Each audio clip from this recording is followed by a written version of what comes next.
আসসালামু আলাইকুম everyone, welcome to my new video. আজকের আপনাদের সাথে শেয়ার করব কিভাবে আপনারা খুব সহজেই ডিজাইনার খিরসা পাটিসাপটা পিঠা বানাতে পারবেন। এজন্য প্রথমেই একটি বোলের ভিতর চালের গুঁড়ো, আটা, চিনি, গুঁড়া দুধ এবং লবণকে একসাথে মিক্স করে নেব। মিক্স করা হয়ে গেলে এর ভিতরে উষ্ণ গরম পানি অ্যাড করব। অল্প অল্প করে পানি ব্যবহার করে আমি একটি পাতলা ব্যাটার তৈরি করে নেব।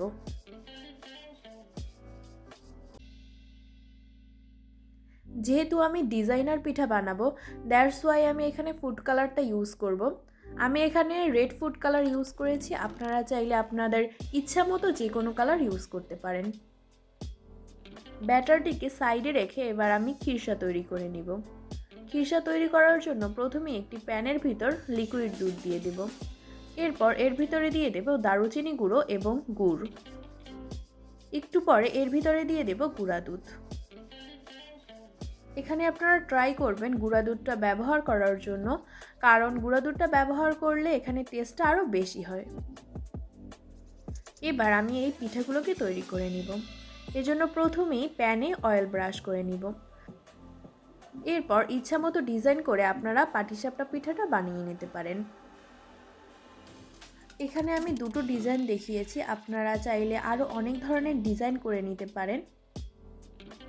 আমি এখানে যে দুটো ডিজাইন দেখিয়েছি, দুটো ডিজাইনই অনেক সহজ এবং আকর্ষণীয়। এখানে আমি প্রথমেই ফুড কালার মিশ্রিত ব্যাটারটা দিয়ে একটু ডিজাইন করে নিয়েছি। এরপর ডিজাইনটা একটু হয়ে গেলে এর ভিতরে দিয়ে দেব হোয়াইট ব্যাটারটা, দিয়ে একটু ঢেকে রেখে দেব। এরপর এর ভিতরে দিয়ে দেব খিরসা। এবার আমি যে সাইডে খিরসা দিয়েছি সেই সাইডটি ফোল্ড করে নেব।